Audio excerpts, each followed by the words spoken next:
S மக்களே, big pass second promo வந்துருச்சு. இந்த ப்ரோமோ எனக்கு கொஞ்சம் டிசப்பாயின்மெண்ட் தான்.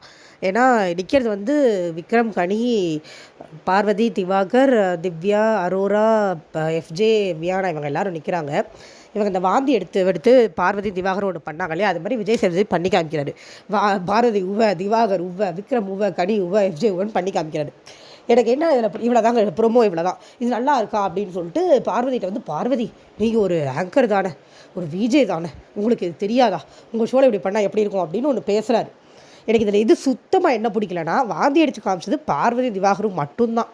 வேறு யாரும் அந்த ஆக்ஷனை அந்த வீட்டில் பண்ணலை. நான் பார்த்த வரைக்கும் நான் 24 hours பார்த்தேன், முக்கால்வாசி பார்த்தேன் இந்த வாரம். அப்படிலாம் யாரும் பண்ணல, இவங்க 2 பேர் தான் பண்ணாங்க. அப்படியே ஒருவேளை அவங்க பண்ணியிருந்தாலுமே அது இவங்க பண்ணதுக்கு பதில் ஆக்ஷன் தான். ஏன் பார்வதி வந்து விக்ரம் பேசும்போது அதை பண்ணாங்க, விக்ரம் திரும்பி பண்ணல, நான் பார்த்தேன். அப்புறம் நீங்கள் எதுக்கு எல்லாருக்கும் இது எதுக்கு விஜய் சேதுபதிக்கு இப்போ பாரு ஒரு துடுப்பு மாதிரி ஒரு 4 பேர், இளிச்சவாய் 4 பேர் எப்போ பாரு தேவைப்படுறாங்க விஜய் சேதுபதிக்கு ஷோவில். பார்வதி திவாகர் இப்படி திட்டினா என்னென்னா, அவருக்கு வெளியில் 4 பேர் தப்பாக பேசுகிறாங்கன்னா அவருக்கு ஒரு பயம். அந்த தப்பாக பேசுகிற 4 பேர் யார்? அவங்க 2 பேரோட பிஆர் டீம்.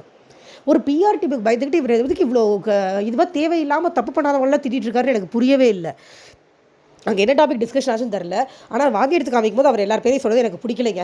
ஏன்னா அவங்க கனியோ இப்போ விக்ரமோ அந்த மாதிரி ஒரு செயலை செய்யக்கூடியவங்க கிடையாது. இவங்க 2 பேரும் இல்லைனா இவங்க 2 பேர் பண்ணுறதுக்கு எப்படி பதிலடி கொடுக்குறதுன்னு தெரியாமல் தான் அவங்க அதை பண்ணிகிட்டு இருக்காங்களே ஒழிய அவங்களோட இயல்பது கிடையாது. அதில் பார்க்குற நம்மளுக்கு தெரியுது. அவருக்கு ஏன் அவர் பக்கத்தில் ஒரு செங்கல் இருக்காது, அவர் மட்டும் 4 போடு போட்டால் தான் அவர் தெளிவாக வருவார் போட்டிருக்கு. பார்வதிட்டு கொஞ்சம் பேசிகிட்டு இருக்காரு. உங்களுக்கு தெரியாதா பார்வதி, மெதுவாக சொல்லிகிட்டு இருக்காரு. ஐயோ 5 வாரம் ஆச்சு, நீ ஒரு ஹோஸ்ட்டு, 5 வாரம் அந்த பொம்பளை அராஜகம் பண்ணிக்கிட்டு இருக்கு, அதுக்கிட்ட இன்னும் கொஞ்சம் என்ன நீ காசு வாங்கி தொலைச்சிட்டியா அப்படிங்கிற மாதிரி கேட்கணும் போல இருக்கு எனக்கு விஜய்ஸ் கிட்ட. அது ரெட் கார்டெலாம் இல்லைங்க, செங்கலை தான் தூக்கிட்டு வந்திருக்காரு. நான் தான் அவசரப்பட்டு ரெட் கார்டு ஃபயர்லாம் விட்ட ஃபயர்லாம் கேன்சல், தண்ணியை ஊற்றி அடைச்சாச்சு. இவர் எப்பவும் போல மொக்க தான் போட போகிறாரு போல் இருக்கு. எனக்கு ரொம்ப டிசப்பாயிண்டான ப்ரோமோ. உங்களுக்கெல்லாம் பிடிச்சிருந்தா I'm really sorry. Thank you so much. Bye by.